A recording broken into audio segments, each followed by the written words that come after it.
Matius pasal 25 ayat 31 sampai dengan 46. Penghakiman terakhir. Apabila Anak Manusia datang dalam kemuliaannya dan semua malaikat bersama-sama dengan Dia, maka Ia akan bersemayam di atas tahta kemuliaannya. Lalu semua bangsa akan dikumpulkan di hadapannya, dan Ia akan memisahkan mereka seorang daripada seorang, sama seperti gembala memisahkan domba dari kambing. Dan Ia akan menempatkan domba-domba di sebelah kanannya dan kambing-kambing di sebelah kirinya. Dan raja itu akan berkata kepada mereka yang di sebelah kanannya, "Mari, hai kamu yang diberkati oleh Bapa-Ku, terimalah kerajaan yang telah disediakan bagimu sejak dunia dijadikan. Sebab ketika aku lapar, kamu memberi aku makan. Ketika aku haus, kamu memberi aku minum. Ketika aku seorang asing, kamu memberi aku tumpangan. Ketika aku telanjang, kamu memberi aku pakaian. Ketika aku sakit, kamu melawat aku. Ketika aku di dalam penjara, kamu mengunjungi aku." Maka orang-orang benar itu akan menjawab Dia, katanya, "Tuhan, bila manakah kami melihat Engkau lapar dan kami memberi Engkau makan, atau haus dan kami memberi Engkau minum? Bila manakah kami melihat Engkau sebagai orang asing dan kami memberi Engkau tumpangan, atau telanjang dan kami memberi Engkau pakaian? Bila manakah kami melihat Engkau sakit atau dalam penjara dan kami mengunjungi Engkau?" Dan raja itu akan menjawab mereka, "Aku berkata kepadamu, sesungguhnya segala sesuatu yang kamu lakukan untuk salah seorang dari saudaraku yang paling hina ini, kamu telah melakukannya untuk aku." Dan Ia akan berkata juga kepada mereka yang di sebelah kirinya, "Enyahlah dari hadapanku, hai kamu orang-orang terkutuk. Enyahlah ke dalam api yang kekal yang telah sedia untuk iblis dan malaikat-malaikatnya. Sebab ketika aku lapar, kamu tidak memberi aku makan. Ketika aku haus, kamu tidak memberi aku minum. Ketika aku seorang asing, kamu tidak memberi aku tumpangan. Ketika aku telanjang, kamu tidak memberi aku pakaian. Ketika aku sakit dan dalam penjara, kamu tidak melawat aku." Lalu mereka pun akan menjawab Dia, katanya, "Tuhan, bila manakah kami melihat Engkau lapar, atau haus, atau sebagai orang asing, atau telanjang, atau sakit, atau dalam penjara, dan kami tidak melayani Engkau?" Maka Ia akan menjawab mereka, "Aku berkata kepadamu, sesungguhnya segala sesuatu yang tidak kamu lakukan untuk salah seorang dari yang paling hina ini, kamu tidak melakukan juga untuk aku." Dan mereka ini akan masuk ke tempat siksaan yang kekal, tetapi orang benar ke dalam hidup yang kekal. Amin. Berbahagia setiap orang yang mendengarkan firman Tuhan dan menghayati. Haleluya.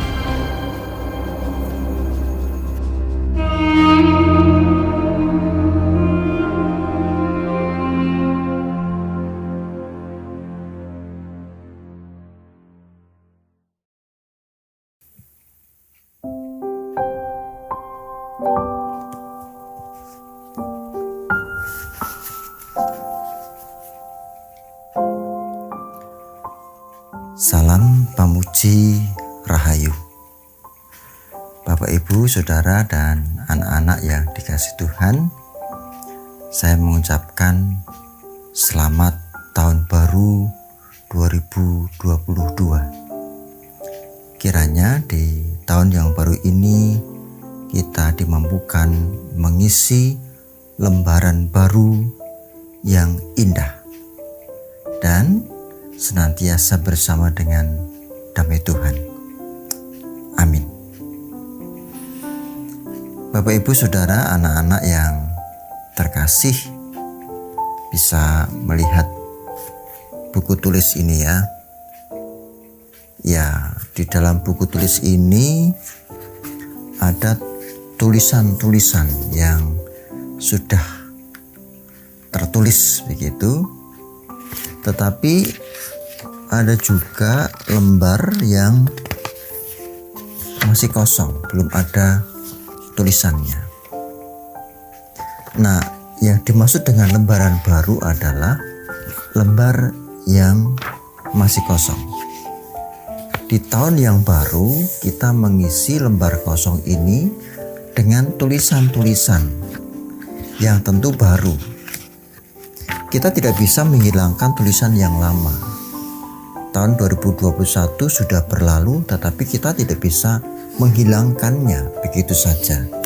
Tulisan itu akan tetap ada.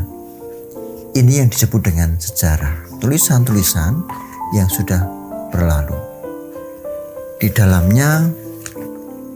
tulisan-tulisan berlalu itu ada kedukaan, ada sukacita, ada kesuksesan, namun juga ada kegagalan. Nah, pertanyaannya adalah di tahun baru ini, di lembaran yang baru ini kita akan mengisi apa?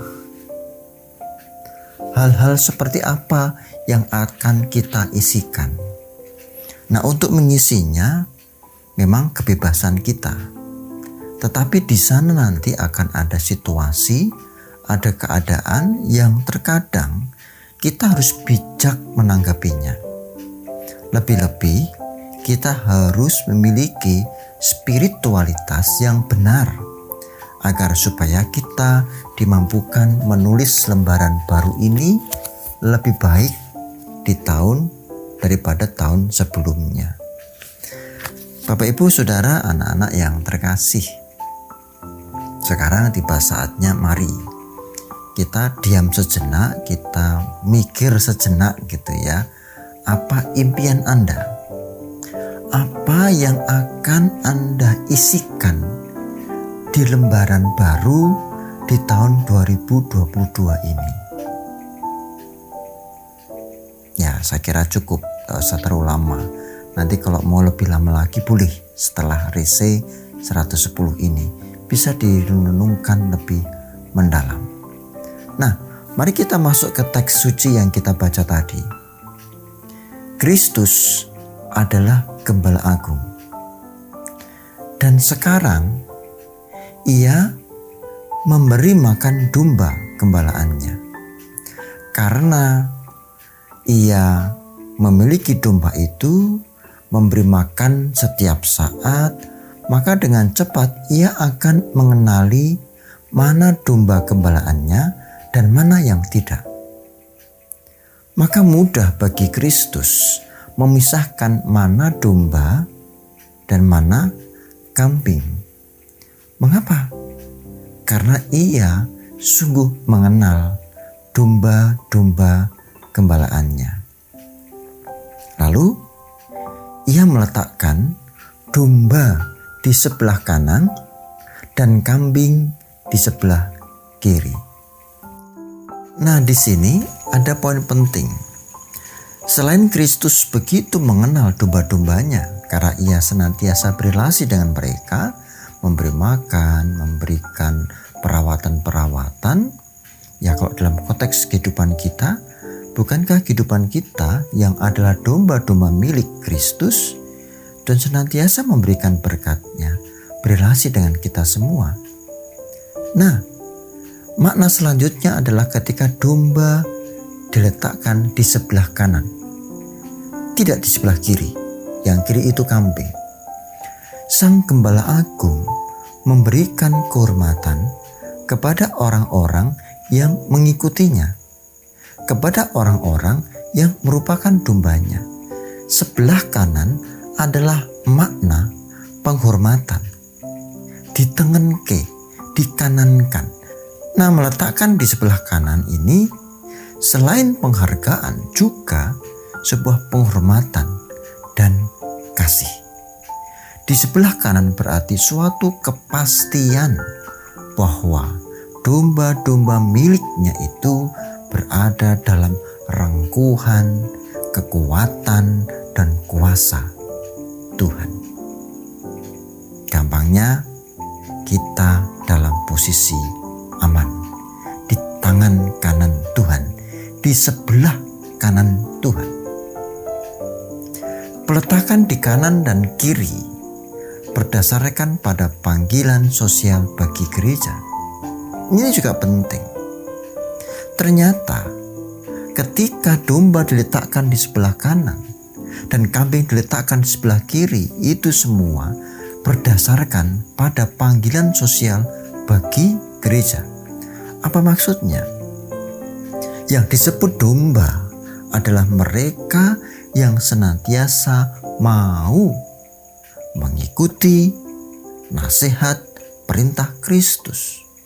Semua berdasar pada segala sesuatu yang dilakukan untuk saudaraku yang paling hina, kata Yesus.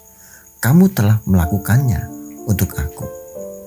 Yang melakukannya, yang melayani yang hina dan miskin itu adalah domba yang di sebelah kanan, sedangkan yang tidak di sebelah kiri.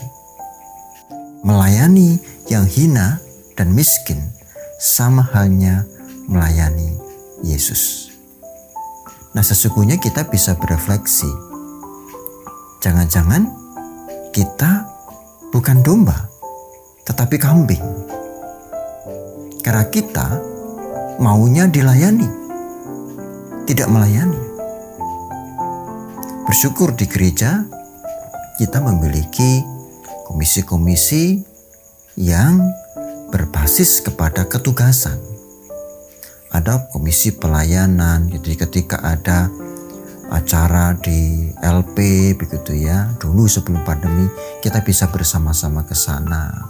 Ketika ada saudara jelas nih membutuhkan pertolongan, diteliti dengan betul, oh iya dia butuh pertolongan bagian ini, lalu kita menolong. Mereka yang sakit perkunjungan dan kita doakan. Saudaraku, itu sesungguhnya yang diinginkan Tuhan. Bahkan ketika melayani disebutkan yang hina. Jadi yang dilayani bukan yang punya status tinggi saja. Semuanya saudaraku, lebih-lebih yang hina pun dan miskin dilayani. Melayani mereka sama halnya melayani Yesus. Bahkan ini yang menjadi penting bagi kita semua. Kerajaan yang telah disediakan sejak dunia dijadikan, disiapkan bagi mereka domba-domba yang ada di sebelah kanan. Nah, saat ini mari kita kembali berefleksi. Kita kambing atau domba? Tuhan tahu secara detail. Tuhan mengerti mana domba gembalaannya dan mana kambing yang etok-etok menjadi domba. Kalau kita perhatikan teksnya tadi, ketika Tuhan mengatakan bahwa ketika aku di penjara, ketika aku sakit, ketika aku telanjang, Engkau menolong aku dan seterusnya. Para domba bertanya, Bila manakah itu terjadi, gitu kan? Ternyata para domba tidak menyadari kebaikan-kebaikan mereka.